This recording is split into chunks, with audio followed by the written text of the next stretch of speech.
paradidáticos, como eu chamo, que pudessem nos ajudar a entender o que é de fato o intervalo de confiança, né? Então, esse livro, né, O Poder do Pensamento Matemático, né, ele traz várias passagens, né, onde o raciocínio estatístico ele é importante e até determinante, né, no entendimento, né, e controle das situações, certo? Então, assim, vocês vão ver aí o termo reductio ad improvável, né? Na matemática, né, vocês já devem ter visto seus professores falando, né, da redução ao absurdo. Então, você formula uma hipótese e quando você vai fazendo os desenvolvimentos, você chega a uma conclusão de algo absurdo, né? Então, você automaticamente nega a hipótese que você fez porque ela te conduz a um absurdo. Então, esse raciocínio, ele também impera dentro da estatística, através da redução ao improvável. Então, quando você faz uma formulação, uma hipótese, você faz uma afirmação qualquer, você usa os procedimentos estatísticos para verificar quão improvável é aquilo. Então, na hora em que você encontra, né, um evento que é altamente improvável de acontecer, né, aquela sua hipótese que você formulou, ela não pode ser aceita porque ela te conduz a um evento de rara probabilidade, né? Ou seja, não é algo que seja comum, né? Então, assim, ele é improvável o suficiente. Então, é esse raciocínio, né? E esse é o raciocínio que a gente vai aplicar na próxima fase, mas ela guarda uma interação muito forte, né? E foi a abordagem que o Ellenberg utilizou para puxar os intervalos de confiança. Então, como é que ele coloca, né? O intervalo de confiança, eu vou ler isso aqui para vocês, é a faixa de hipóteses que a redução ao improvável não exige que se jogue no lixo. Aquelas razoavelmente consistentes com o resultado que você observou. Vou destacar aqui. Razoavelmente consistentes com o resultado que você observou. Certo? E aqui ele conta uma parte da história, né, dizendo que essa parte da estatística foi desenvolvida por esse matemático, né, que era polonês, esse camarada chamado Neyman. Mas aí ele teve, na vida acadêmica dele, algumas divergências com um outro grande, que a gente, se tudo der tempo, vai ver também o trabalho dele, que é o Ronald Fisher, se eu não estiver enganado. Fisher, de certeza, não sei se é Robert ou Ronald o primeiro nome. Mas aqui, né, ele coloca essas divergências, mas eu vou chamar a atenção para o que, de fato, vai estar acontecendo. Então, as divergências científicas entre eles sejam mais cruelmente exibidas na abordagem que Neyman e Pearson desenvolveram acerca do problema da inferência, que é justamente o problema que a gente está trabalhando. Veja que pergunta interessante. Como determinar a verdade a partir da evidência? Aí, olha como está no primeiro parágrafo que eu coloquei para vocês, né? O intervalo de confiança é a faixa de hipóteses que a redução ao absurdo não exige que se jogue no lixo. Aquelas razoavelmente consistentes com o resultado que você observou. Olha a conexão com essa colocação agora, né? Como determinar a verdade a partir da evidência? O que é que você tem na mão? Você tem uma amostra. Mas o que é que você quer? Você quer conhecer o comportamento da população, certo? Então, veja, você formula hipóteses a respeito da população, coleta uma amostra e verifica se essa sua afirmação cai dentro do intervalo de confiança. Veja o que é que está acontecendo. Você está determinando, né? Você está fazendo inferências a respeito do comportamento populacional a partir daquilo que você observou, a partir da evidência que você tem na mão. E qual é essa evidência? A amostra. Né? Então, a resposta, né, que esses camaradas deram, né, então, assim, como determinar a verdade a partir da evidência, a espantosa resposta é desfazer as perguntas. Né? Então, para Neyman e Pearson, o propósito da estatística não é nos dizer em que acreditar, mas nos dizer o que fazer, né? A estatística trata de tomar decisões, não de responder às perguntas. Então, veja, Quando eu brinco com vocês e digo que a estatística ela tem um espírito assassino, né? Ela não prova que é verdade, né? Ela não prova que é igual, ela prova que é diferente. Aí, na hora em que a gente não consegue provar que é diferente, a gente tem má vontade de aceitar que é igual. Veja, a gente prova que é diferente. Certo? Então, por isso que ele está dizendo que o objetivo da estatística não é dizer exatamente qual é a verdade, é dizer o que você deve fazer. Então, veja, olha, este evento que você tem na mão, esta amostra que você tem na mão, te conduz a um evento que é altamente improvável. Então, qual é a recomendação nesses casos? Descarte essa hipótese. Então, o intervalo de confiança, né, ele permite que você estime onde está a verdade traduzida, nestes casos que a gente vai ver, através do valor médio. Então, veja, onde está a média? Ou seja, qual é o valor verdadeiro dela? Você não sabe exatamente onde ele está, mas você vai saber, você vai ter certeza que ele vai estar dentro de um determinado intervalo.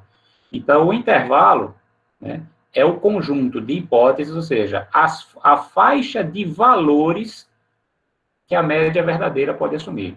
Toda vez que o seu evento te conduz a uma média que está fora deste intervalo, certo?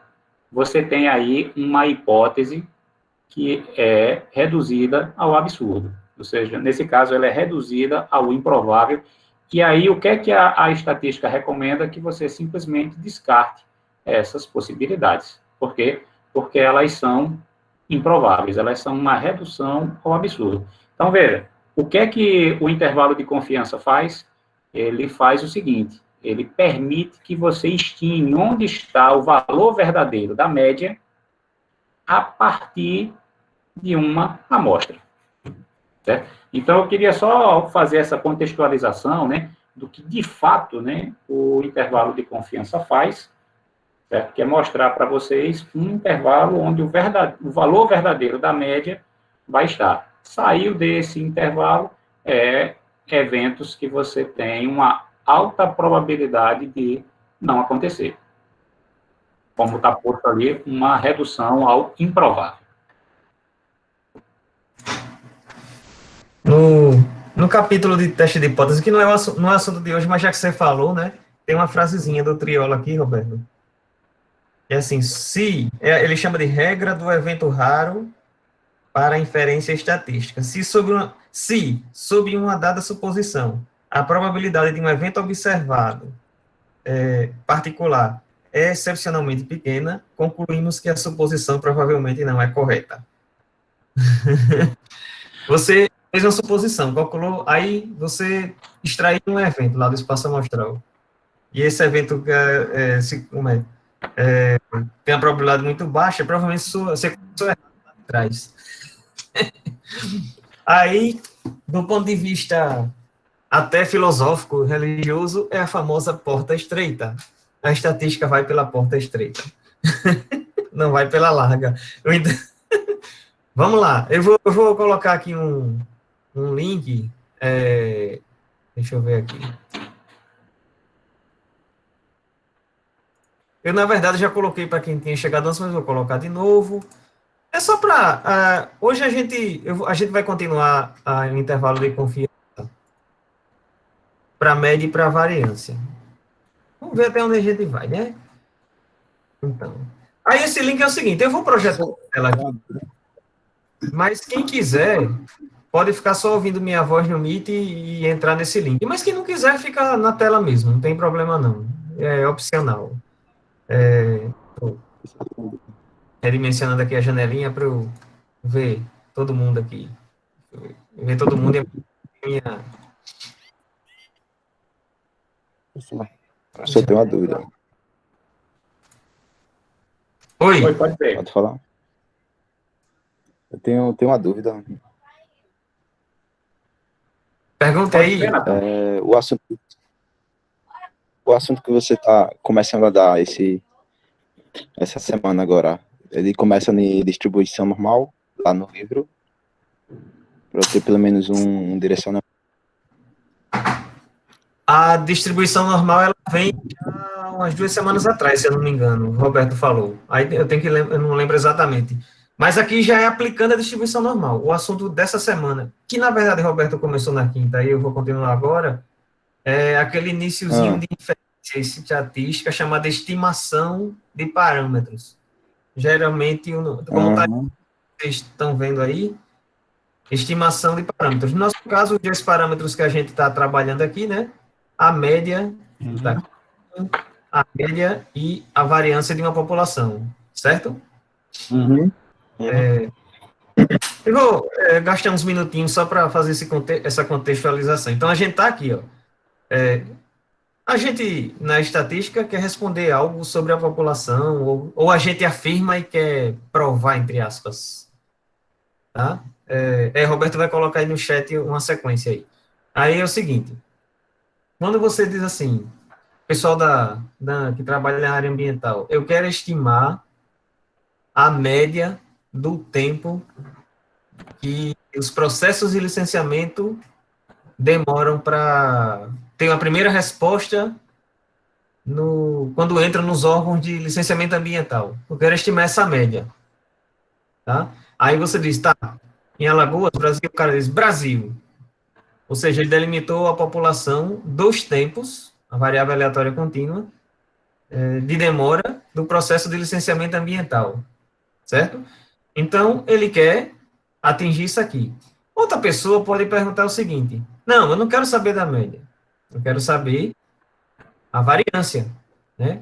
Eu quero uma medida do grau de variabilidade desses tempos e um processo de licenciamento leva em todos os órgãos ambientais do Brasil, né?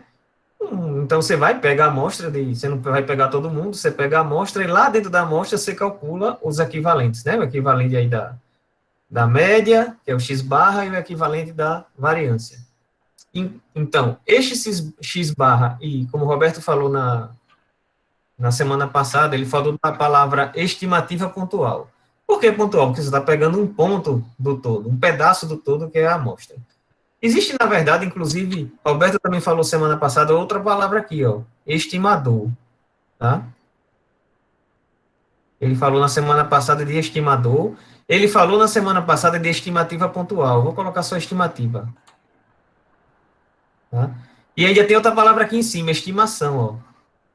Olha, 3 palavras que parecem iguais, né?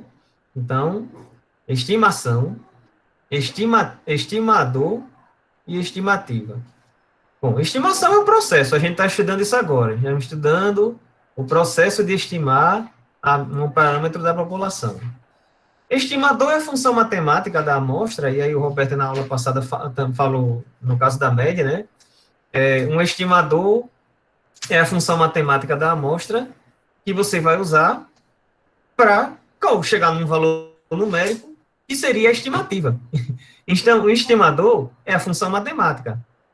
A estimativa é o valor quando você usa a função matemática. Então, a média aritmética é uma função da amostra.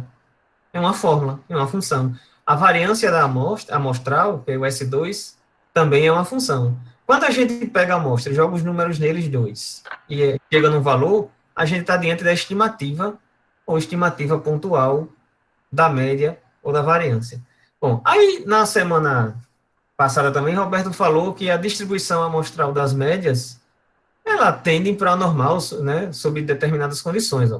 Para a gente chegar, e aí, para a gente chegar no intervalo de confiança para a média, a gente usa a distribuição normal. Agora é o seguinte, existem algumas condições, e isso eu vou mostrar daqui a pouco um fluxogramazinho, que é o seguinte. A gente não sabe, na verdade, qual é a distribuição, né? A gente sabe o seguinte, que a gente pega uma amostra, a gente calcula coisas dentro dessa amostra, quer dizer, a gente calcula as variáveis que representam o centro, variáveis que representam a variação, é aquela siglazinha bonitinha, distribuição, a gente verifica se tem outliers, a gente verifica se tem tendências, tempo, isso na amostra. Só que a gente está a fim de descobrir isso na população também. Então é o seguinte, imagine que essa população aqui, eu vou até mudar a cor de preto para população, né, que é essa aqui, esse círculo que a gente faz toda hora aqui, né, a população, ela segue uma distribuição normal, tá? Se a população segue A gente usa esse tio aqui, né? Segue uma distribuição normal. E a gente conhece a média dessa população e a variância. Ó, eu estou dizendo duas coisas aqui.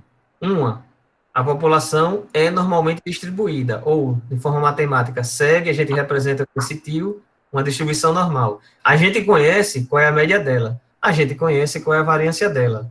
Gente, aí é uma maravilha, porque daqui, para você determinar o intervalo de confiança, por exemplo, para a média, né, só é você fazer isso que o Roberto acabou de falar, né? Quer dizer, na aula passada, ele hoje falou de intervalo de confiança. Você estima a margem de erro para a direita, estima a margem de erro, joga para a direita, estima a margem de erro, joga para a esquerda, aí a média está aqui nessa faixa aqui, ó. Aqui está a média. É esse intervalo de confiança que o Roberto falou. Então, a gente tem a estimativa pontual, que é o x barra, vamos dizer assim, eu vou escrever assim, ó, a média seria, então, a estimativa pontual, mais ou menos a margem de erro. E como a gente sabe que essa população normal, a gente já pode calcular essa margem de erro de forma muito simples, Z sigma é sobre raiz de n, que é o tamanho da amostra. Tá? Isso aí até o Roberto mostrou semana passada, e aí ele já mostrou algumas aplicações com essa fórmula aqui. Tá?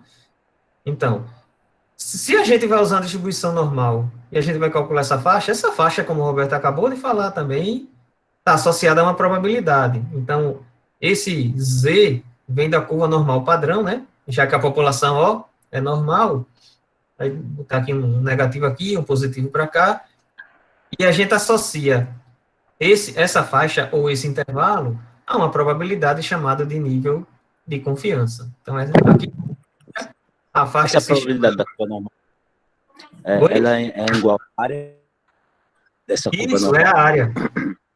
É a área. É a área, né? A gente adota um nível de confiança, geralmente de 95%, a engenharia usa muito 95%, mas em alguns casos até 99%. Então, essa é por isso que a gente chama confiança, é um nível de confiança. E essa faixa se chama intervalo de confiança. Tá? Então, a gente tem a estimativa total e a gente tem o intervalo de confiança. Tá? Só que existem... essa premissa aqui, ó, que a população é normal, a gente, na verdade, não sabe. Certo? A gente não sabe se a população da variável que você está estudando é normal. Tá? Aí o Roberto falou do teorema central do limite. Opa, aí ele vem para nos salvar. Né? O teorema central do limite diz, gente, não importa, se você pode nem saber. Oi, tá com dúvida não? A gente não precisa nem saber isso aqui, ó, desde que a gente pegue uma amostra. O teorema fala de amostra com n tendendo a infinito, aí a estatística adota esse infinito. O infinito é 30. Né, vamos dizer assim, certo? Então, o teorema central do limite diz, bom, mas se sua população não for normal, pegue uma amostra grande, tá? Pegue uma amostra grande, que aí você vai poder usar a curva normal, tá? Beleza? Então, para a média é isso. Para a média é, se você tem uma amostra grande, você não vai se preocupar com essa premissa da população ser normal, tá? Basta você pegar uma amostra grande. Mas, meus amigos, no caso da variância, aí também, aí vem a questão da estimativa, até agora eu só falei disso aqui, ó, só falei de intervalo de confiança para média. Existe um intervalo de confiança para esse cara aqui também, ó. Você quer saber isso na população? Você quer saber a variância da população? Também tem um intervalo de confiança. Só que o intervalo de confiança para variância, ele não tem, vamos dizer assim, não existe um TCL para nos salvar. Tá, gente? Não existe isso aqui para variância. Isso aqui só serve para média. Para variância, isso aqui tem que ocorrer. A população tem que ser normal. Aí o cara, pô, como é que eu vou saber? Aí lá vem o Roberto de novo. A gente vai buscar a evidência a partir da amostra. A gente não vai saber realmente. A gente vai ter uma evidência. Aí é os testes de hipótese que a gente vai ver mais para frente. Tem um teste chamado teste de aderência que a gente procura essa evidência. Tá? Então, aí... Com base nisso, né? Então, população normal, eu posso usar a curva normal. Mas se a população não for normal, eu posso também usar a curva normal desde que eu pegue uma amostra grande, tá? Mas aí tem um outro parangolé aí. Eu vou até... Deixa eu tirar dessa tela aqui. Depois eu volto para ela. Eu vou colocar...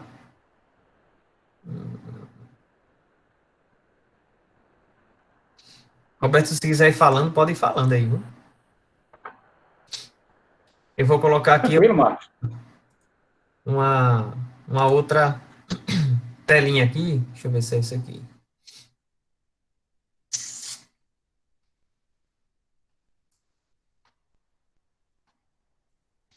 Inferência sobre média. A pessoa abre um monte de... Eu vou colocar uma telinha aqui, inferência sobre média. Mas eu quero essa aqui. Inferência sobre média, parte 3. Na verdade, eu vou fazer uma coisinha aqui melhor do que inferência sobre média antes. Eu vou mostrar essa aqui. Deixa eu ver aqui. Exercício, deixa eu ver se é esse,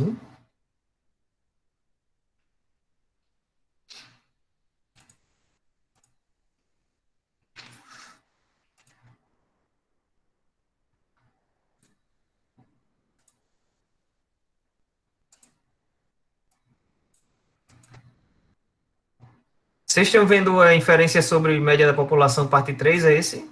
Não sei, me perdi aqui. É isso aí mesmo, que está aparecendo, agora que eu vi na tela de vocês. É isso que eu quero mostrar. Isso aí é um exercíciozinho, tem lá o vídeo, tá? Tem lá o vídeo no YouTube, mas eu só vou mostrar isso aí, e até Roberto já mostrou semana passada, mas aí eu uso como uma revisão. Tem um videozinho lá no YouTube com essa coisinha aí. O que é que acontece? Tem um enunciado, uma pesquisa foi realizada para se estimar a renda média familiar em uma população com desvio padrão de 50.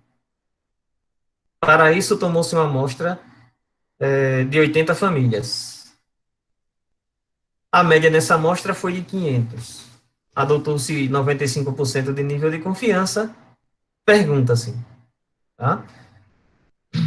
Qual a estimativa pontual da média populacional, qual a margem de erro da pesquisa e qual o intervalo de confiança. Vamos ver se... Qual a estimativa pontual dessa média populacional? Não precisa nem calcular. Quem pode me dizer olhando o enunciado? Ele pegou uma amostra de 80, tamanho N 80 famílias, viu a renda de cada uma das 80, calculou aquele X barra, que é a média que veio da amostra, e a pergunta é, qual é a estimativa pontual? Estou vendo aqui no chat, quem quiser dizer, qual é a estimativa pontual da média populacional? 500, ponto, o Pedro já disse, matou a charada. 500, é o que eu acabei de falar nesse instante, né? Vamos lá. Então, a letra E é R$ 500, é o que vem da amostra, estimativa pontual. Eu usei o estimador média aritmétrica, a função matemática, apliquei aos números que vieram da amostra, surgiu um número 500, esse número é chamado estimativa pontual. Olha como estou ao jogo de palavras aí, viu? Aí, estou dentro do processo, do contexto de estimação da média da população. Viu que eu usei estimativa, estimador, estimação. Qual a margem de erro da pesquisa? A estimativa pontual é o valor da aplicação do estimador. Tá, isso aí o Pedro já respondeu ali. E aí, bom, para calcular o intervalo de confiança, eu preciso da margem de erro, que é a letra B. Aí, bom, como a população... Ah, detalhe. O exercício é sobre média com sigma conhecido. Olha só, porque eu botei esse sigma conhecido aí. Olha o que diz o enunciado. Uma pesquisa foi realizada para se estimar a renda média familiar em uma população com desvio padrão D. Em uma população com desvio padrão D. Ele já está dizendo que a população tem desvio padrão D. Então, é o desvio padrão da população. Então, a gente conhece. Que mais? Ele não fala nada se a população é normalmente distribuída. Vocês viram alguma coisa enunciada? Eu não vi nada. Não vi nada. Ó, muitas vezes, se você for, eu não lembro como é no Larson, mas no livro Triola, ele às vezes faz, isso, o Slime acertou. O Triola ele tem tem as blocos de exercício, aí geralmente ele faz assim, ó, do exercício 30 ao 47, suponha a população normalmente distribuída. Mas às vezes ele não diz. Aí você tem que ver o N. Se o N é maior que 30, aí lá vem quem nos salva, teorema do limite central, ou teorema central do limite. A gente usa o Z da curva normal. Marcos, Oi? assim, só tentando contribuir, né? Veja só, às vezes é interessante, né? E ajuda a gente a entender como as coisas começaram, né? Quando a estatística ainda não estava plenamente desenvolvida, né? E os pesquisadores, os estudiosos se depararam com esse problema que você está colocando, né? Então, veja, é muito difícil você conseguir resolver ele sem você saber nada. Então, você precisa criar esse conhecimento. Então, veja, qual foi o caso mais simples que eles começaram a resolver? Olha, eu vou assumir que eu conheço esses valores. Eu assumo que é uma distribuição normal e, na sequência, eu assumo que eu conheço a média e o desvio padrão dessa população. E aí eles conseguiram resolver. Só que eles se depararam com um outro problema, né? Na vida real, muitas das vezes a gente não conhece esses valores. E agora, como é que eu resolvo? Bom, então, o que é que esses camaradas fizeram? Descobriram um caminho de reduzir o problema real a um problema que ele já conhecia, que era o problema com média e desvio padrão conhecidos. E aí eles perceberam, né, que mesmo quando você não tem a média e o desvio padrão conhecidos, você pode aproximar, né, você pode estimar esses valores com bastante precisão. Então, mesmo que você não saiba quem é o valor verdadeiro, você pode utilizar uma amostra para estimar o valor e utilizar ele dentro dos seus cálculos. E aí você volta para onde? O problema resolvido inicialmente. Né? Então, como o Marlos está pontuando, né? Olha, né? Isso é um problema que ele é uma teorização. É verdade, é uma teorização. Mas esse foi o caminho encontrado para ser resolvido e, na sequência, ele habilitou o quê? A gente resolver os casos verdadeiros utilizando uma estrutura que já era conhecida, certo? Então, assim, essa foi a ponte que o pessoal que desenvolveu a estatística foi trabalhando, né? Então, eu me lembro lá do Edmilson Pontes me dando aula de metodologia científica, e ele dizia, como é que a gente resolve os problemas? Olha, né, se eu sei, né, que eu preciso botar uma água no fogo, né, e a água está aqui do lado, e o fogão está aqui com o fogo aceso, é só eu pegar aquela panela de água que está ali do lado e botar em cima do fogo. Beleza. E se agora essa panela estiver no chão e não em cima da mesa, como é que eu resolvo esse problema? Olha, isso eu não sei, mas eu sei que se ela estiver em cima da mesa, é só colocar em cima do fogão. Ótimo, então eu vou pegar ela que está no chão, boto em cima da mesa. Por quê? Porque a partir de ela estando em cima da mesa, eu sei resolver. Então, veja, qual foi o caso que é semelhante ao estar em cima da mesa, colocar em cima do fogão? Média e desvio padrão conhecidos. Mas eu não sei. É o caso em que a panela estava no chão. Opa, certo? Então, eu, de alguma forma, eu tenho que estimar quem são esses valores para poder voltar ao problema que eu conheço. Bom, Marlos, era só essa pontuação que eu queria colocar, né? Sim. Não, e aí, depois aparece o nosso amigo William Gosset, né? E descobre a distribuição T, que é construída a partir do desvio padrão da amostra. E aí, vamos chegar lá. Então, aqui é a fórmula da margem de erro, que nada mais é do que um dos lados da faixa, né? E esse sigma sobre raiz de n, lembrem, vem da distribuição amostral das médias. Então, e 1,96 é o valor de z na curva normal padrão para 95% de confiança, para aquela área de 95% ou de 0,95. Gente, inclusive, quando a gente resolve alguns exercícios, é até bom para pontuar isso. Ou a gente, esses aplicativos, Google Forms, o Moodle, a gente sempre tem que deixar claro, as próximas vezes que a gente for falar, Quando a gente calcula sempre com decimal, lembrem disso, tá? A gente fala 95%, fala 14,5%, 13%, mas nas fórmulas é na decimal, tá? É bom sempre pontuar isso. Aí, no final da resposta, a gente converte até mentalmente isso, né? 13%, 0,13, 13%. Vamos lá. Então, a curva normal, matematicamente, é a área total, a normal padrão, com média zero e o padrão 1, né? A normal, né, de certa forma, a área total, qualquer curva, distribuição contínua de probabilidade, a integral nela inteira, desde o início, onde ela é definida até o final, tem que ser igual a 1, que é aí o que a gente chama de 100%. Tá? Bom, mas aí vamos voltar, porque senão a gente desvia muito, né? Então, o intervalo de confiança, que é essa faixa para 95% de probabilidade, é 500 menos 10,96, ou seja, estimativa pontual menos a margem de erro para a esquerda, estimativa pontual mais margem de erro para a direita, tá? Ou seja, a gente tem 95% de confiança, né, que é o caminho de volta que o Roberto falou na aula passada. A gente agora pegou a amostra e fez o caminho de volta com a ajuda do teorema central do limite. A gente tem a confiança de 95% que a renda média dessas famílias, das famílias da população inteira, essa é a amostra, essas 80 foram a amostra.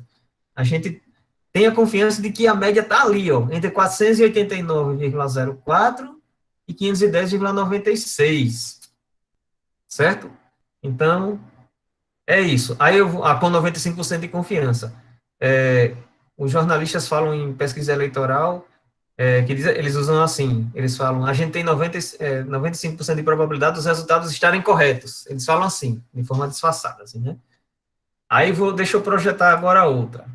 Repare só, viu?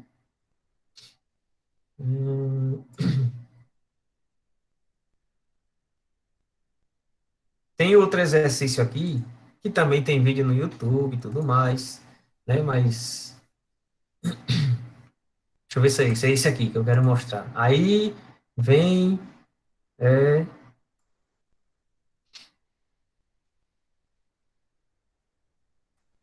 Já tá no fim, rapaz. O Marlon já coloquei no fim. Não, não, calma aí.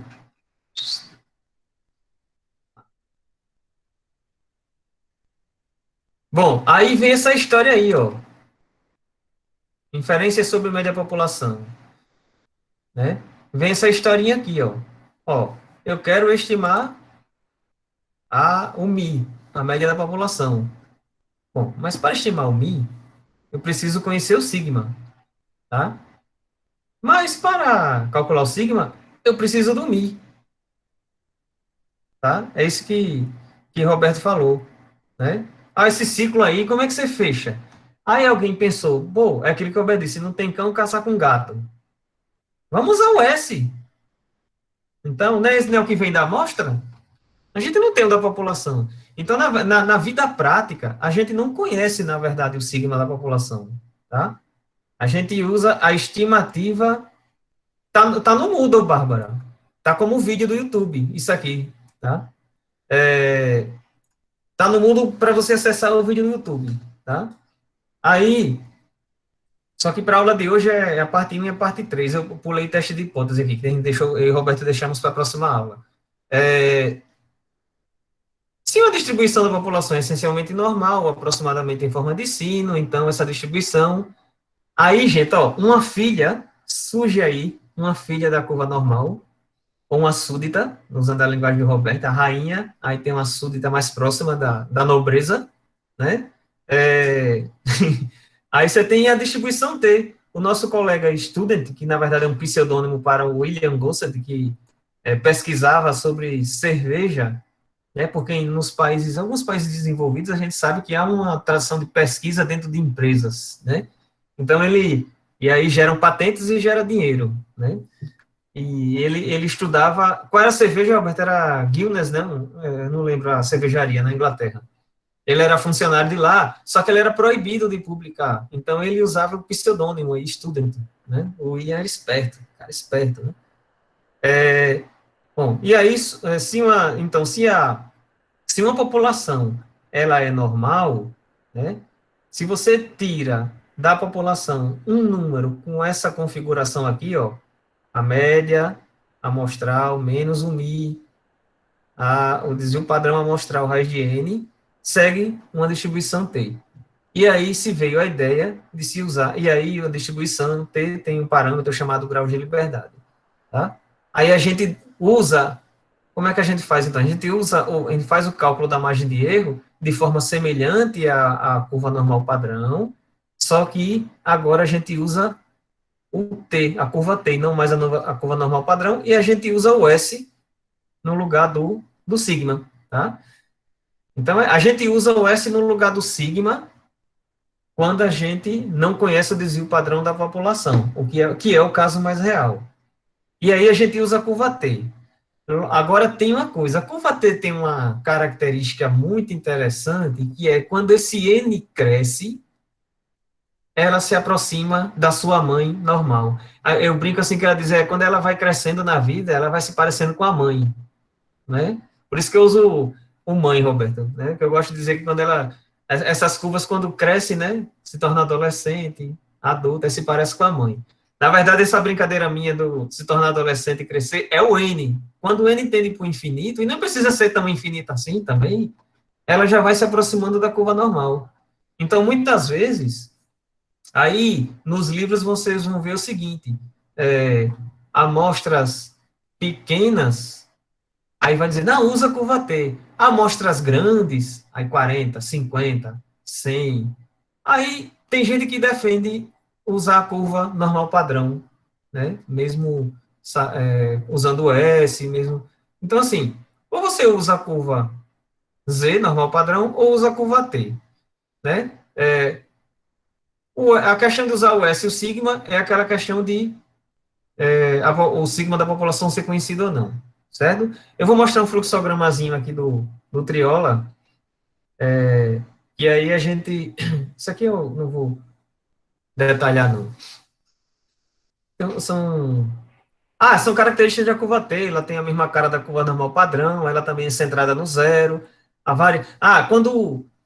Quando ela é engraçada que ela vai se aproximando da curva normal assim, ela embaixo ela fica mais larga, mas depois ela vai se aproximando da normal assim, ela vai estreitando e subindo. Aí vai se aproximando da normal. A normal é como se fosse uma envoltória lá em cima, e ela vai se aproximando com o aumento do tamanho do N. Tá? Tem uma curva também, ó, tem a curva normal padrão, que vocês já tinham visto o Roberto falar. Na verdade, o Roberto falou outra curva normal padrão, um pouquinho diferente dessa, mas é uma curva normal padrão. E tem a curva T. Tá? Mas isso eu vou mostrar com um exercício que é melhor. Aí é o seguinte, ó, tem outra... Vou mostrar também... O Roberto está contando aí a história do William. Deixa eu mostrar um fluxogramazinho. Pode falar, Roberto.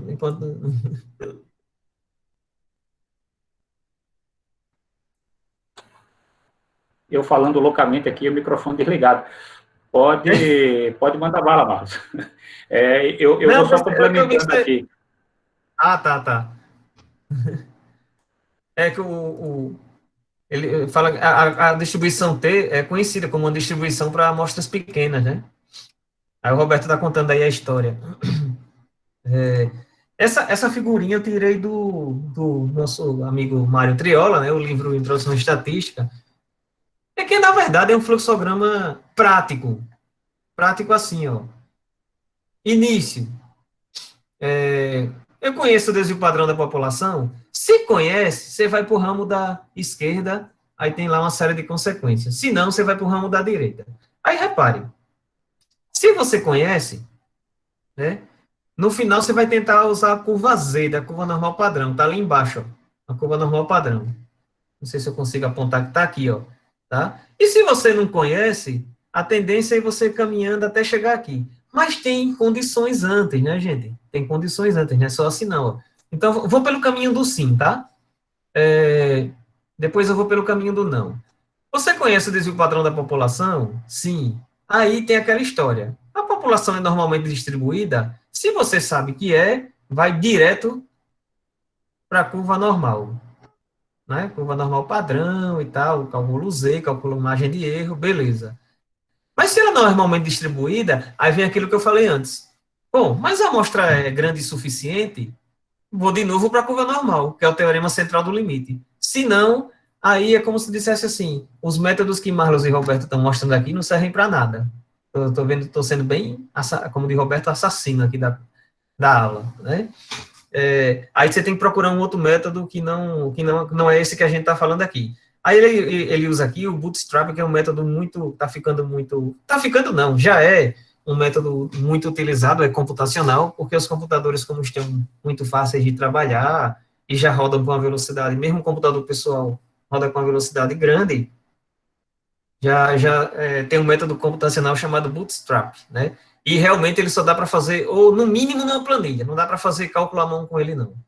Então, uma planilha, eu tenho até um vídeo que eu fiz na linguagem Python e coloquei no YouTube lá também, um códigozinho. Então, é assim. Aí, bom, então vamos partir para o início aqui. Mas o sigma não é conhecido, que é o caso mais real. Você, na realidade, pode dizer que o mundo real é esse não aqui, ó. Eu não conheço o sigma. Aí vem de novo. A população é normalmente distribuída, vê que o caminho é parecido com o outro, né? Sim. Aí usa a curva T, tá? Uso a curva T. Mas aí, né? Se o N for muito grande, pode até usar a curva normal, certo? Mas vamos obedecer aqui. É bem prático isso aqui. Sim, usa a curva T. A população é normalmente distribuída? Não. Mas tem o teorema central do limite. E N é maior que 30 então, de novo, vou para a curva T. Tá? Então, no final das contas, esse fluxograma está me dizendo o seguinte, ó. Se a população for normalmente distribuída ou o N for maior que 30, para eu estimar a média, eu posso usar a curva normal padrão ou posso usar a curva T. Vai depender dessa história aqui do sigma ser conhecido ou não. E se a população nem for normalmente distribuída, nem eu pegar uma amostra maior que 30, aí você vai para um método alternativo, que a gente aqui não faz assim, eu vou deixar como uma dica de vocês assistirem um vídeo, quem tiver interesse depois. Posso até colocar no Moodle alguma coisa tipo vídeos opcionais, que não necessariamente a gente vai cobrar aqui na disciplina. Tá? Então, a brincadeira é essa. Aí tem um outro slide de exercício muito parecido. Deixa eu ver aqui, deixa eu abrir para vocês. Então, deixa eu sair. Eu abro tanto slide e depois fico perdido, né, rapaz? É um negócio...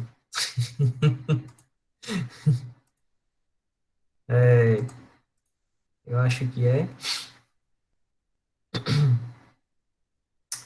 É que eu também fiz um exercíciozinho usando a curva T. Eu vou achar esse negócio. Roberto, se quiser ir falando aí, Roberto, fazendo aquele exercício, estimação de média, sigma, achei, sigma desconhecido.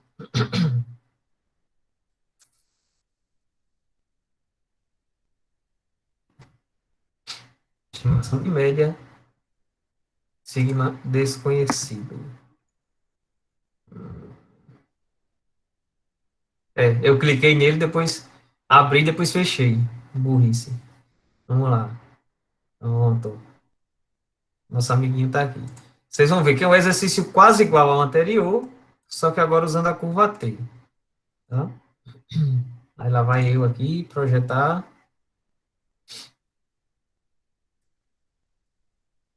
Pronto. Exercício sobre estimação. É o mesmo exercício, gente. Eu mudei uma linguagem. Eu mudei no enunciado uma sutileza. Vocês perceberem a diferença. De novo, uma pesquisa foi realizada para se estimar a renda média familiar. Sei lá, do Brasil, de Alagoas. Tá? Peguei 80 famílias. Aí repare que eu até mudei no exercício anterior eu coloquei duas cores aqui, né? A primeiro parágrafo em branco e o segundo em amarelo.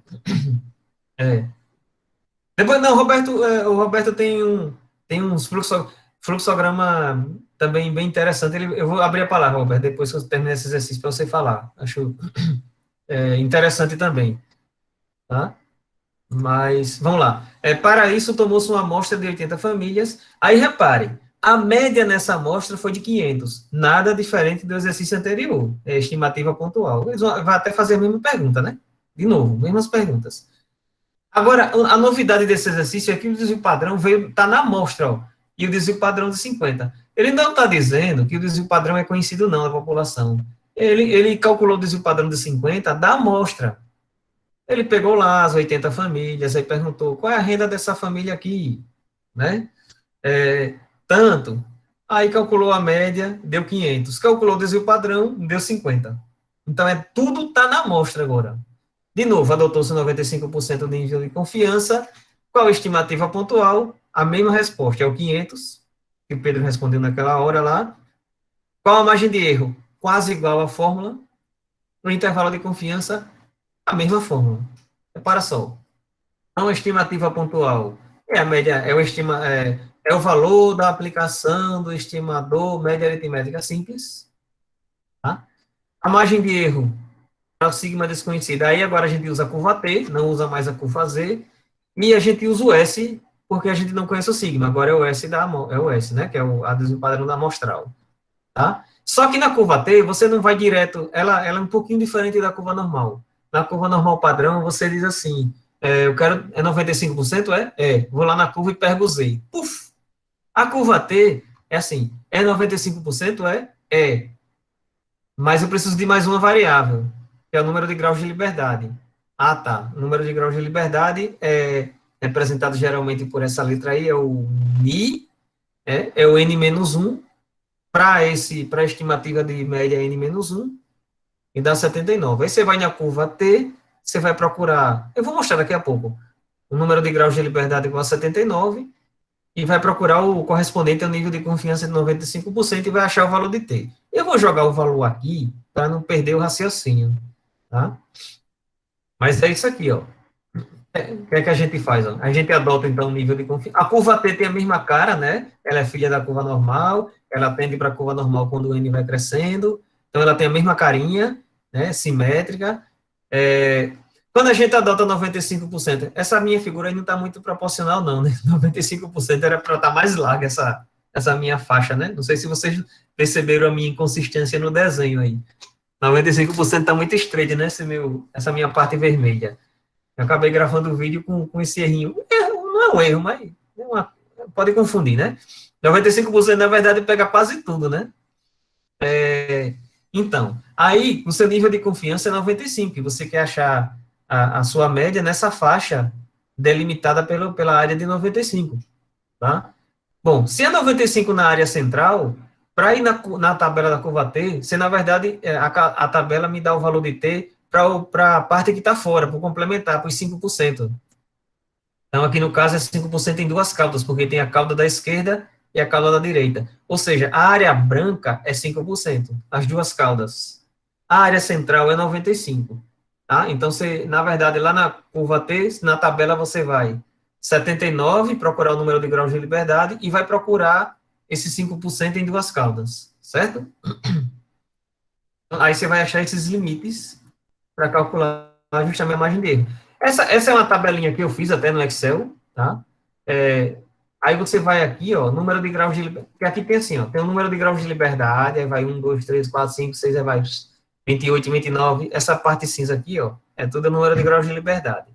Então, eu quero 79, tá? Tá por aqui, ó, 79 está entre 70 e 80. Bom, aí 5% em duas caudas, né? Aqui, ó, estou dando zoom, tá? Então, 5% em duas caudas. 79.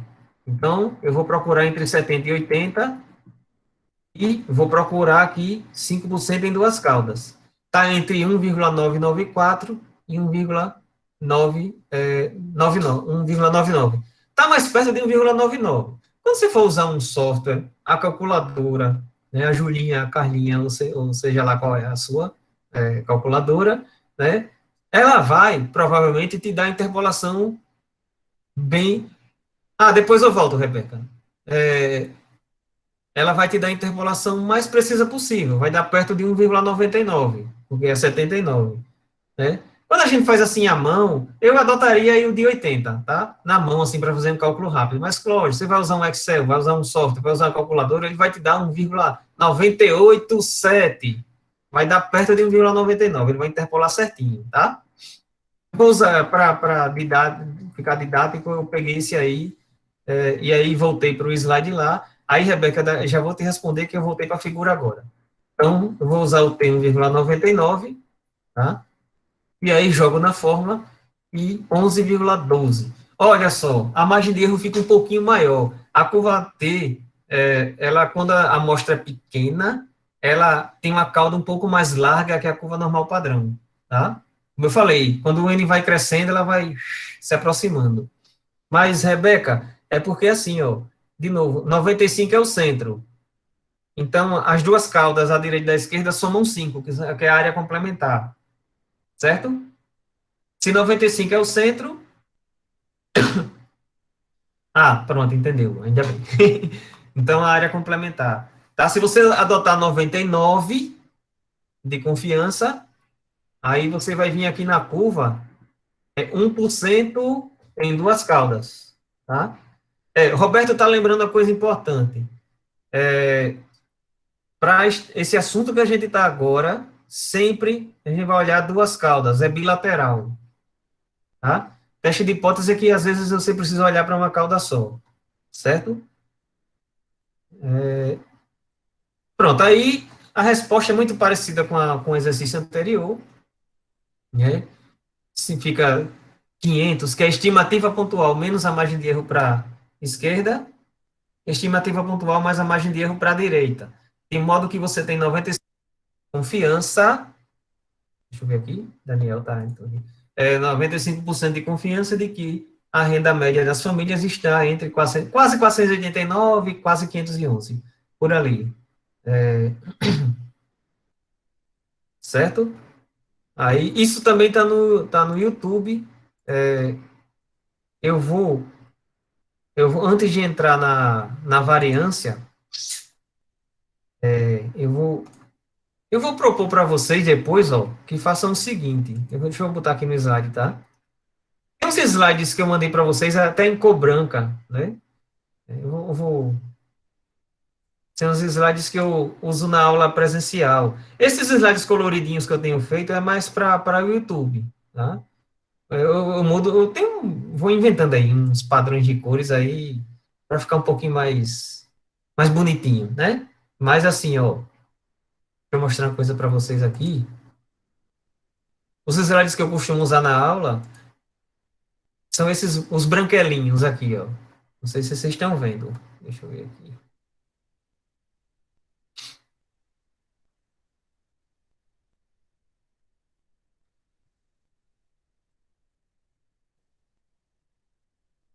Pronto. Aí, é tanto que eu fiz o mesmo exercício, mesminho.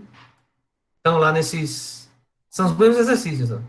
Só que lá eu uso a curva T do Mário Triola, tá? Do livro do Mário Triola. Tem aquela que eu mostrei no outro vídeo e tem essa do Mário Triola, mas é a mesma coisa, tá?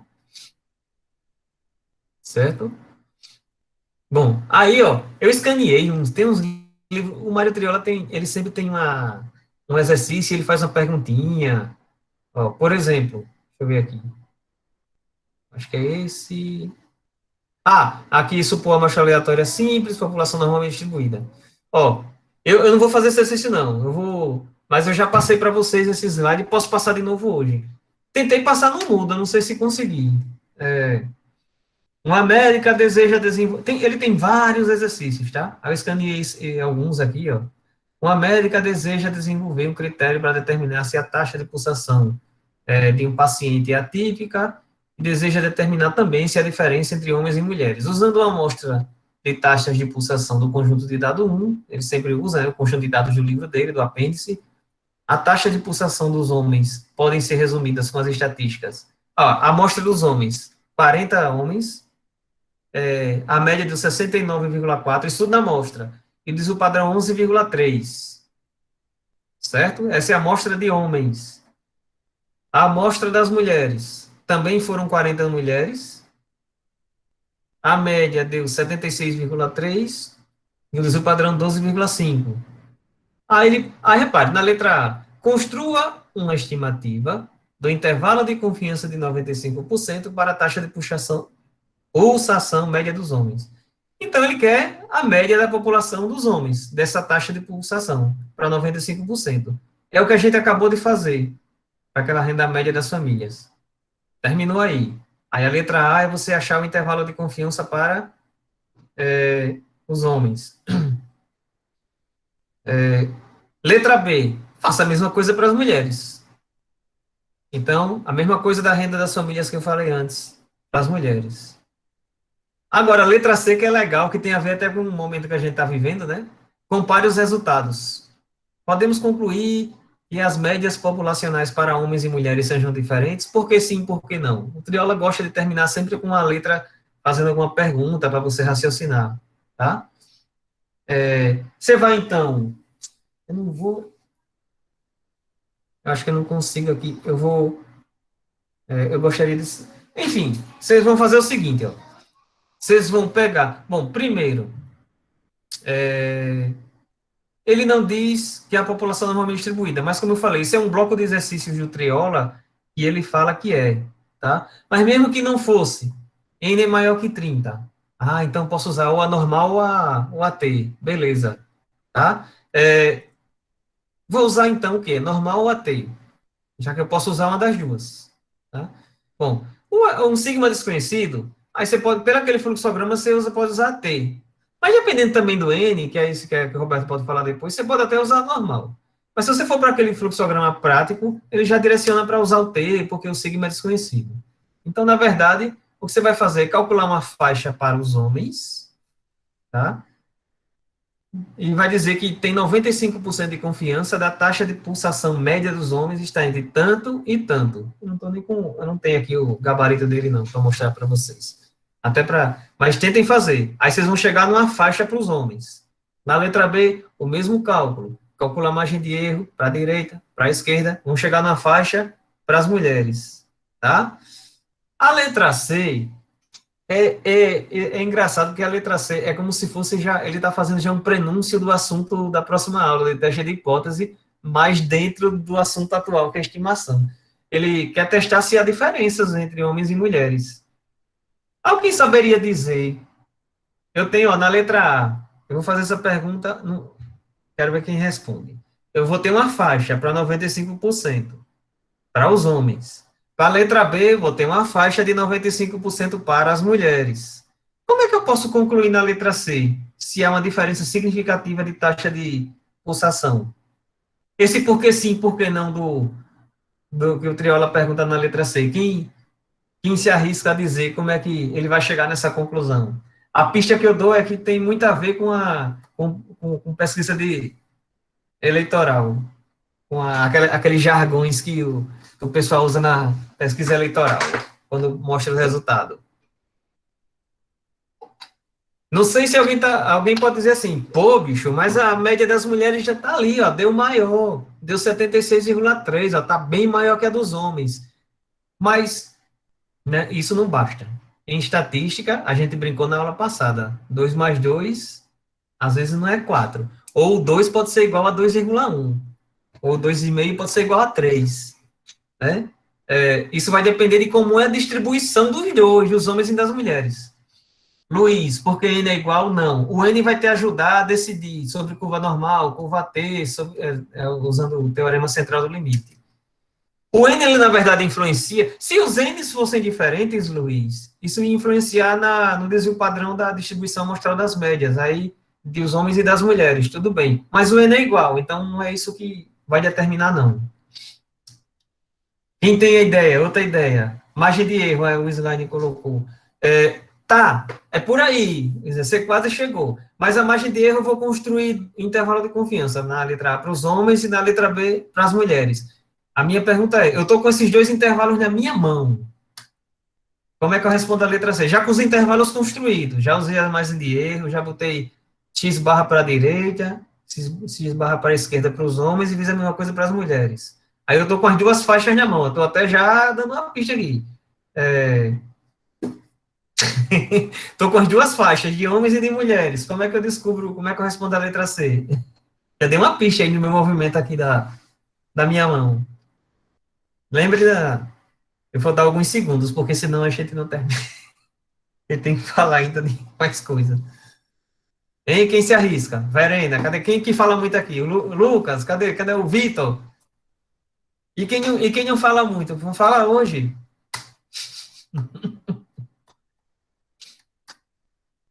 Eu, quando eu fiz isso aqui, ó, lembrou alguma coisa? Imagine homens em cima, mulheres embaixo. As duas faixas.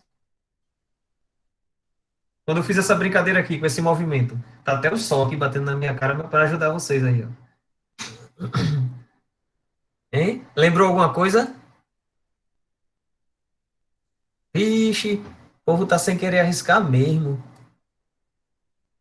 Já ouviram falar em empate técnico em pesquisa eleitoral? Sim ou não? Pelo menos isso responda, pelo amor de Deus.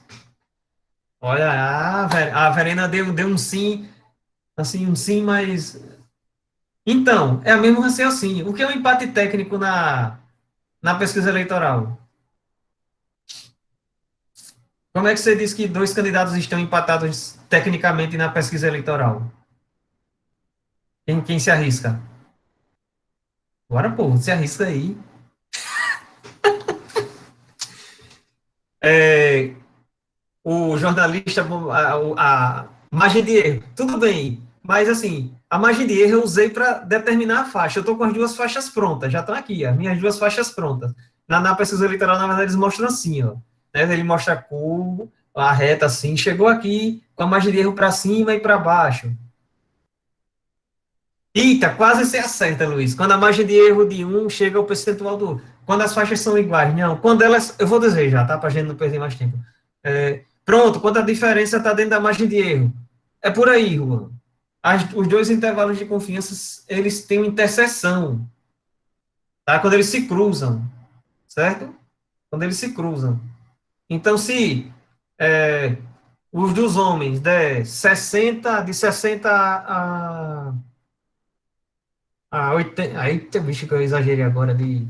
Não vou inventar número não para não embananar. Mas se você pega a faixa dos homens e a faixa das mulheres e tiver algum cruzamento, ou seja, o limite superior dos homens, por exemplo, ser maior que o inferior das mulheres, assim, ó, se houver alguma intersecção, sobreposição, Roberto usou a palavra certa, você não pode dizer que as médias são diferentes dos homens e das mulheres. Na pesquisa eleitoral, é quando a manchinha que eles colocam lá no gráfico, lá na TV, eles botam uma manchinha para representar o intervalo de confiança, gente. Aquilo ali é o intervalo de confiança. É o assunto de hoje. Só que não é para a média lá, né? Mas é o intervalo de confiança. Eles desenham, eles botam uma sombrinha. Aquilo ali. E é a curva normal que eles usam também, para determinar aquele intervalo de confiança. Aí, quando um toca no outro, se sobrepõe ao outro, como falou o Roberto aí, ó, é empate técnico. Aqui, eu vou usar a mesma linguagem. Está havendo empate técnico. Quer dizer, nem sei o gabarito, eu estou falando. Pode ser que haja empate técnico entre homens e mulheres. Aí você não vai conseguir dizer que a taxa de pulsação, em média, a média das taxas de pulsação das mulheres é diferente da média das taxas de pulsação dos homens. Mas, se não houver sobreposição, aí você pode dizer que a média da taxa de pulsação é certo? Então, façam esse exercício. E aí, qualquer coisa, tirem dúvida lá no fórum. Roberto, quer falar alguma coisa? Que aí depois eu acho que eu vou mostrar a variância, né? A variância tem uma curva nova. Olha, a gente tem a curva normal e hoje apareceu a T, né? A variância tem uma outra curva. Eu só queria falar, Marlos, que assim, o que a gente mais quer na vida é que a normalidade aconteça, né? Ninguém quer um mundo doido, né? Todo mundo quer um mundo normal, né? Então, assim, a gente sempre vai atrás, né, de buscar a curva normal, ou pelo menos de testar a normalidade. Então, boa parte dos exercícios que a gente vai resolver e que vocês vão encontrar, né, são justamente ou afirmando a normalidade diretamente ou supondo a normalidade. Certo? Então, assim, os problemas na vida real, né, eles só acontecem, né, quando a gente não consegue comprovar a normalidade. Quando a gente não pode assumir, né? Pode ter mais de um modelo que se adeque aos dados? Pode, certo? Mas sempre que eu puder usar a distribuição normal, aí veja, né? Sempre que eu não puder excluí-la, eu vou usá-la. Né? E por quê? Porque é o modelo mais simples, porque é o modelo mais comum, porque é o modelo mais usado. Né? Então, veja, sempre que eu não puder excluí-la, eu vou poder usá-la. Aí, só para contextualizar, né, como a natureza ela é muito pródiga, né, e a gente se depara com várias situações onde os dados não obedecem uma curva normal. Né? E aí a gente vai, né, inclusive, né, para o que o Marlos pontuou ali no Bootstrap, você tem modelos não paramétricos. Porque, veja, o que é que a gente está fazendo aqui? A gente está partindo da suposição da normalidade, ou seja, existe um parâmetro previamente adotado, distribuição normal. E quando não existe nenhum modelo previamente adotado, né, eu vou para o que se chama de estatística não paramétrica. Aí, veja, isso não é para aqui, isso não é para agora, certo? Mas é só para mostrar que o pessoal já desenvolveu solução para a grande maioria dos casos que a gente encontra por aí. Beleza, Marcos? Era só isso. Beleza. Aqui só para eu disse que tinha uma série de vídeos que assim, eu nem digo que é obrigatório vocês assistirem, mas ajuda, né? É aquela coisa que se você assistir, ajuda. Eu achei aqui um vídeo, eu congelei aqui nessa parte do vídeo, né? Que eu chamo que a normal é a mãe, parte 3. Aqui, ó, mostrando que se você tem uma população normalmente distribuída, aí você constrói uma curva nova, chamada curva T, né, que é usada para estimar o Mi, e agora vai aparecer outra, que é a curva do Qi quadrado. Então, eu posso pegar, se você tem uma população normal, é uma outra filha que eu chamo, né? Se você tem uma população normal, com média Mi e desvio padrão sigma, se você tira dessa população, ó, eu conheço sigma, tá? Eu conheço. E ainda é normal, tá? Então, eu conheço o sigma, tá aqui embaixo. Eu conheço a minha amostra, eu tirei de tamanho N. Aí, N menos 1. E a variância dentro da amostra. Então, N menos 1, vezes a variância dentro da amostra, dividido pela variância da população que eu conheço. Isso faz surgir uma nova curva, que é a curva do Qi quadrado, essa letra Qi. Né? É um X aqui meio estilizado, a letra Qi. Né? Vocês vão achar por aí escrito assim em português QI traço quadrado. Aí em inglês vocês vão achar CHI, acho que square, acho que vem junto, mas alguma coisa assim, tá? Então, essa curva é usada para estimar a variância. A gente vai usar uma fórmula semelhante a essa agora para estimar a variância. Tem uma coisa que... Agora, deixa eu botar aqui na tela que eu quero mostrar essa história da variância. Então,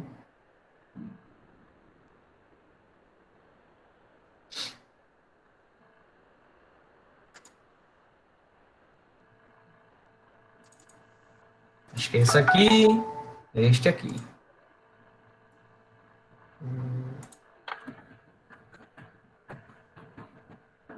Tá, eu vou aqui. Aí, de novo, ó, gente,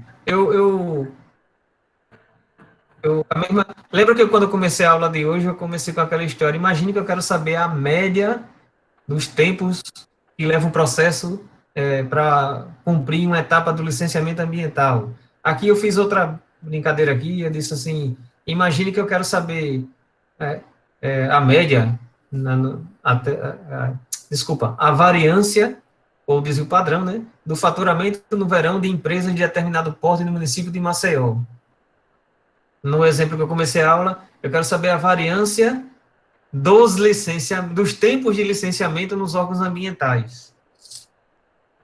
Aí eu quero saber a variância da estatura dos jovens entre 20 e 25 anos já do bairro do Benito Bentes. Tá? Então, não é mais a média. Não estou mais interessado em média, estou interessado em variância. Certo? Aí, ele diz aqui, ó, qual é a variância. Aí você, de novo, vai estimar um intervalo de confiança, só que agora para variância, não é mais para média. Tá? A frase que está em azul aqui seria teste de hipótese. A gente volta depois, porque teste de hipótese é o assunto da aula que vem. Você faz uma afirmação, aí você vai tentar provar, entre aspas, provar ou buscar evidência sobre aquela afirmação. A gente está no assunto estimação, então tem a ver com a pergunta aí em amarelo. Tá? Lembrete, esse amiguinho nosso aí não funciona para variância. LC ou TCL, né? Não funciona, não funciona. Existe a obrigatoriedade da população da qual você tirou a amostra ser normalmente distribuída, tá? Então, assim, cálculo de variância vai exigir um passo anterior, que é você buscar a evidência de que a população é normal, certo? Mas também é um teste de hipótese que está mais para frente. Então, a população tem que ser normalmente distribuída, tá? Tá ali uma carinha de choro, mas não é difícil não, tá? Não é difícil não. Então, aí você pergunta, a variância diz o padrão do faturamento no verão de empresas em determinado porte do município de Maceió, tá?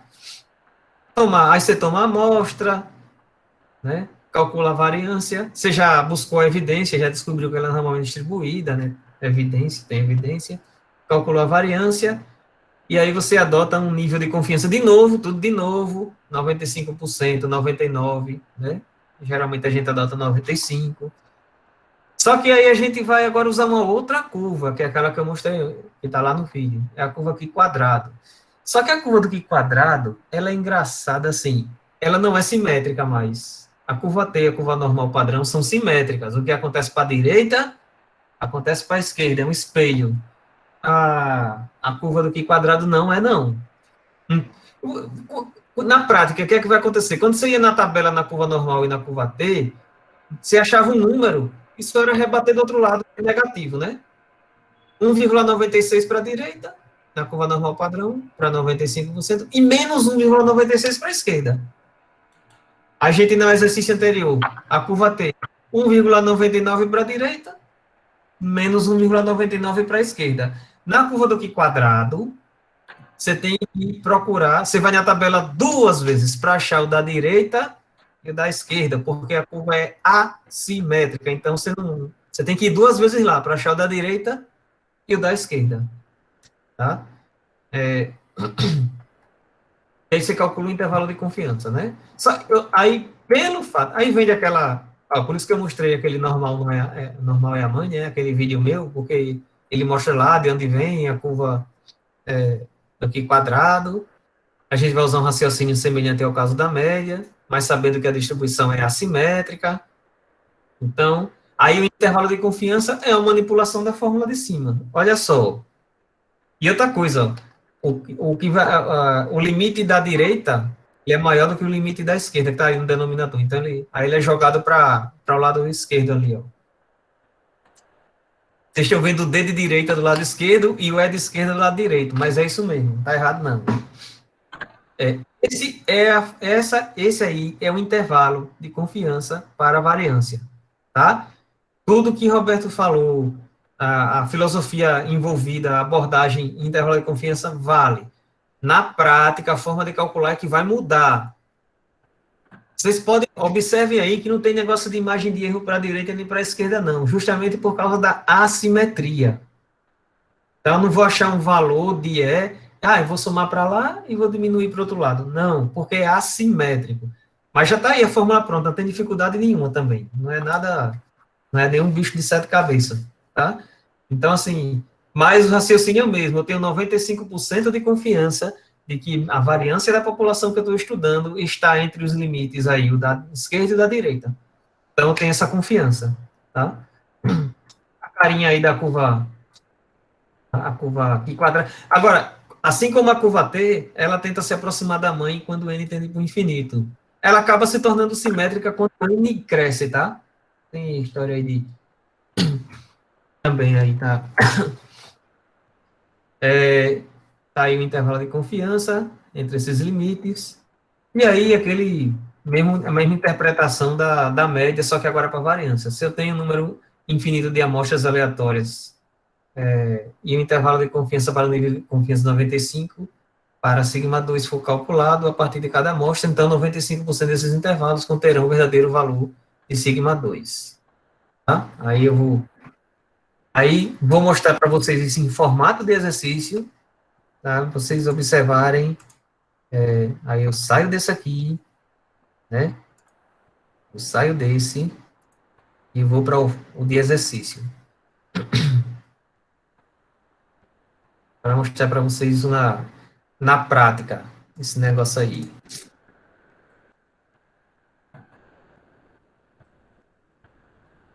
De novo, o Marlos com a mania de começar pelo fim, né? Vamos lá. Olha só, aí essa série de vídeos lá do YouTube, eu usei a mesma brincadeira, estimar a renda familiar, só que agora é a variância, não é a média. Você vê que no enunciado não tem mais renda média familiar, a palavra média sumiu, ó. Eu estou afim agora de estimar a variância da renda familiar, não é mais a renda média, tá? Depois a gente pode... Qual é o interesse de eu saber variância? A gente pode discutir isso, o Roberto também pode falar depois. Vamos ver aqui. Por que preciso variância? Por que não me contento só com a média? A gente já falou isso no início do curso, no raciocínio só com média, né? Aí vem, para isso tomou-se uma amostra de 80 famílias. A variância nessa amostra foi de 2.500. Adotou-se 95% de nível de confiança.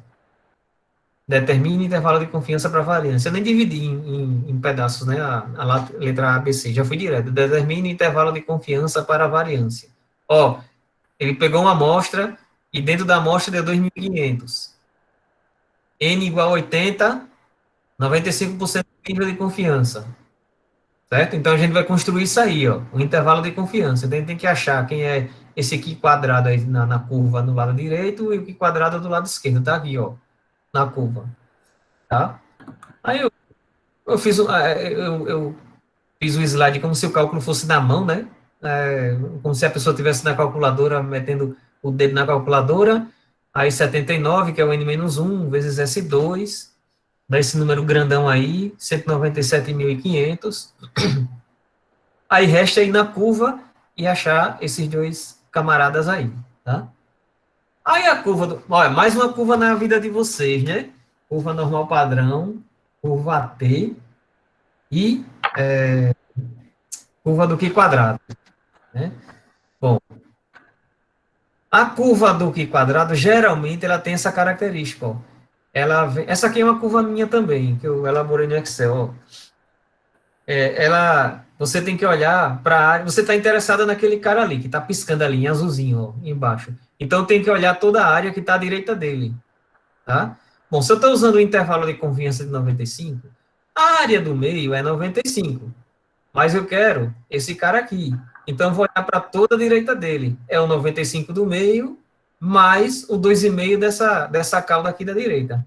Então, na tabela, eu vou procurar o Q quadrado é correspondente a 97,5, tá? E, para o da direita, eu vou procurar o Q quadrado D, que corresponde a 2,5, porque a tabela, você tem que olhar para a área da direita, tá? Então, ó, tá aqui, ó, em vermelho para achar o da esquerda e em azul para achar o da direita, tá? Ah, por quê? Olha ali, ó, olha ali a coluna vermelha, é a coluna do 97,5. Qual é a coluna em azul ali, ó? É a coluna do 2,5, ó. Aqui tem 99,5, 99, 97,5, 90, 50, 100, certo? Ou seja, pessoal, sabe o que a gente está fazendo aqui? A gente está procurando, a partir de uma integral de 0,975, uma área, a gente procurar a abscissa. A gente está usando integral aqui, vocês não sei se perceberam, mas desde a curva normal padrão, a curva T, esses números, esse 99,5, 99 são integrais, são áreas. Tá? A gente está procurando a abscissa correspondente a essa área. Aí, número de graus de liberdade, assim como na curva T, também é n-1, na curva aqui quadrado, para essa aplicação. Aí eu procuro ali, ó, entre 70 e 80, faz aquela aproximação, tudo de novo, se você for num software, vai achar isso exato. Aqui, de novo, eu peguei o 80 para facilitar aqui, só para ser didático, para não ficar muito perdendo tempo. Mas se você for na calculadora, num software, ele vai dar exatamente, vai dar um pouco, talvez aí vai dar um pouquinho abaixo desses 57,15 e desses 106 e 63. Tá? Aí, pronto, volta para a fórmula, e aí a gente calcula o intervalo de confiança.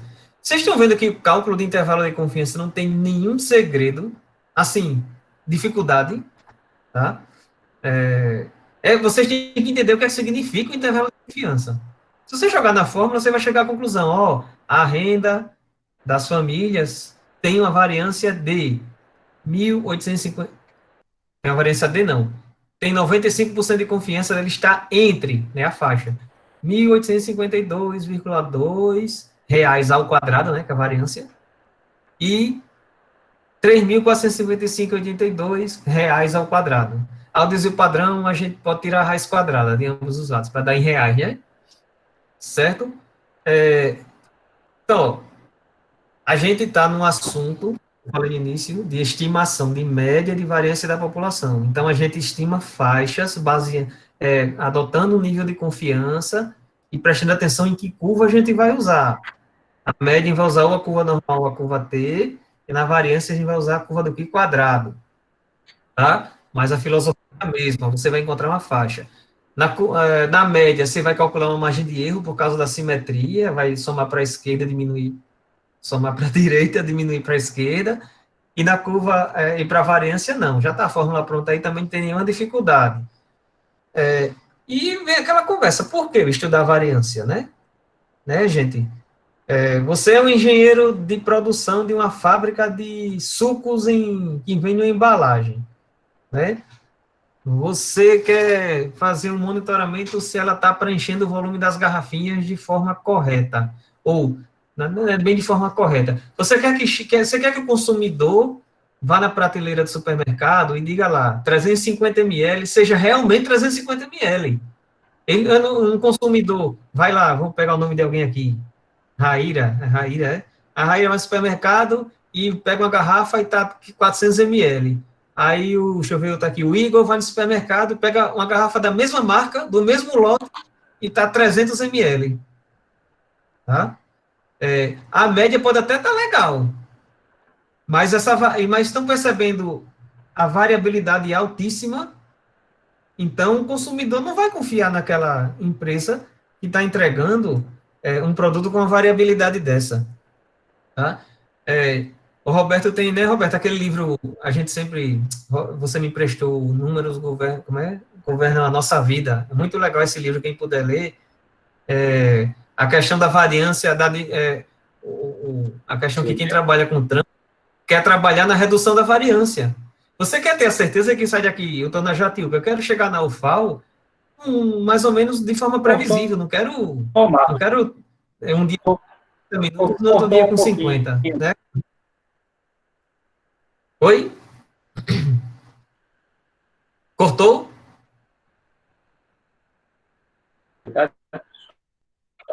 Está cortando, Marcos. Você poderia. Cortou. Você pode voltar um pouquinho? Não, mas eu tava falando dessa questão do trânsito, por exemplo, da variabilidade no trânsito, que a gente quer ter uma certeza de que vai chegar no lugar do nosso trabalho, por exemplo, sem muita variabilidade ao longo dos dias, por exemplo, né? Aí eu lembrei daquele livro. Estudar a variância, né, ela é sempre importante, porque onde existe variabilidade, alguém entra pelo campo.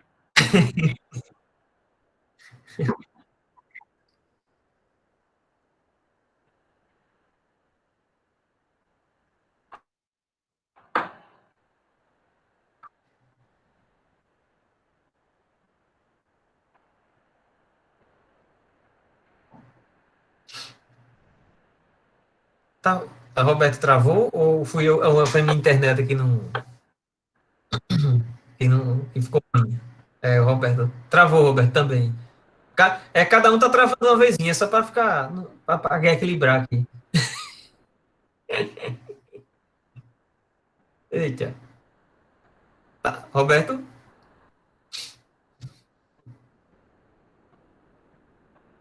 É isso, você tava nisso aí, nessa frase. Quando tem variabilidade, alguém entra pelo cano.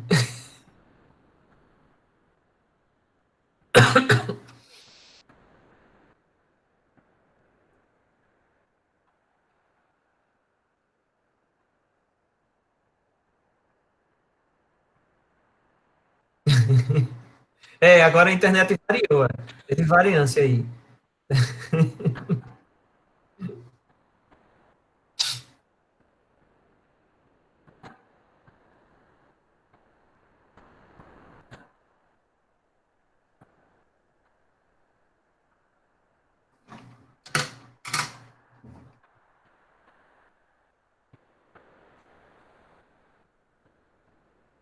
Isso,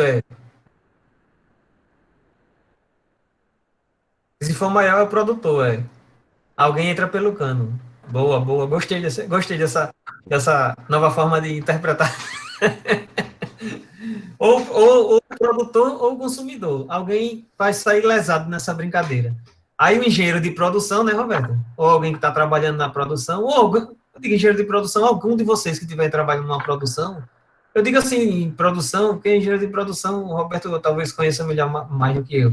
Ele também trabalha em várias coisas, mas vocês também exercem papel semelhante. Por exemplo, o engenheiro ambiental quer saber se o seu reator está entregando um esgoto com uma água, ou com mais oxigênio dissolvido, com menos carga orgânica, mas não quer que isso flutue muito, quer que isso se mantenha num patamar bom, né? Porque, de novo, alguém vai se lascar. Ou o rio, o rio vai se lascar, que vai poluir, aí a gente vai pegar a água desse rio, né? Então, e aí alguém, engenheiro, sei lá, tem um exemplo no Triola que é do parafuso, né? A fábrica de parafuso não pode entregar, diz que o parafuso tem tantos milímetros e aí tá saindo da máquina uma coisa louca, né? Uma variabilidade alta. Aí pode ser que até que a máquina não esteja bem, né? Tem que substituir a máquina, tem que fazer manutenção, entende? Quem faz pesquisa está testando um novo equipamento de medição de alguma variável na natureza.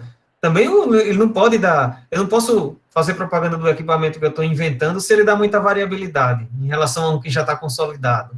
E assim vai, né? Então, por isso que a importância de se estudar variância, né? A velha piada de na média tá bom, eu tô com a cabeça no forno e o pé na geladeira, né? Mas a variabilidade tá desse tamanho, né? Certo? E aí, Roberto? Estamos encaminhando aí para o final, que tem uma reuniãozinha daqui a pouco também. Imagine, né, que vocês são produtores de bolo, né, ou de tijolo, porque são processos de produção que envolvem um forno, né? Se o forno estiver muito quente, né, queima o bolo, e aí você não vende, né? Do mesmo jeito, você queima o bloco cerâmico, e ele também não atende às especificações. Se o forno está muito frio, né, o seu bolo não cozinha, e você até pode vender, mas você vai gerar insatisfação e o camarada volta para reclamar, e aí, enfim, problema. Do mesmo jeito que se o forno estiver frio, o bloco, quando ele atravessa o forno, ele não é cozido direito, quando chega na sua construção, também não dá as características físicas e mecânicas esperadas, né? Então, estudar, né, a variabilidade, né, é importante por isso. Um caso mais próximo da gente, né, se você pensar em peça de motor, se existir variabilidade demais nas peças, simplesmente seu carro não funciona, né? Então, a redução de variabilidade ela é importante, né, porque ela estabiliza as coisas, né? E a gente consegue... Eu lembrei de uma coisa na área ambiental aqui, rapidinho. A gente, às vezes, quando você constrói uma barragem, o rio passa uma água ali, um volume de água por segundo, que a gente chama de vazão, né? Passa naquele rio durante anos e anos, tem um regime de vazão lá, hidrológico, a gente chama. Tá? Época de cheia, aí as vazões são maiores, época de seca, as vazões são menores, certo? Você constrói uma barragem. Sabe onde é que a barragem age? Tá? A barragem, ela atinge fatalmente na variância. Tá? Isso, para alguns rios, é fatal ambientalmente. Então, as barragens, quem estuda regime hidrológico, não fica só na média. A média interessa até para projetar a própria barragem, para a questão de aproveitamento de água. Mas para o ambiente, a variância é importantíssima. pense no Pantanal ou pense no Rio São Francisco, quando chega já na parte baixa, onde você tem as lagoas marginais ou as áreas onde a água se espalha 1 ou 2 vezes por ano. Desses locais, a variância é importante. Você tem que ter um certo grau de variabilidade. Você tem que ter vazões muito grandes para preencher esses locais que são berçários. E, de vez em quando, você tem que ter vazões muito pequenas, porque algumas espécies na teia alimentar, por exemplo, alguns pássaros, pegam alimento em ilhas que se formam quando a vazão está muito baixa. Ovos, alguns mariscos, marisco não, semelhante, eu esqueci agora. Entendeu? Alguns animais pequenininhos que ficam ilhados quando a vazão está muito baixa. E quando a vazão está muito alta, aí essa teia alimentar muda, porque a água, na verdade, preenche outros berçários. Então, quem estuda regime hidrológico com ecologia, dá importância à variância. Aí a gente quer que a variância apareça. É uma coisa positiva da variância. Certo?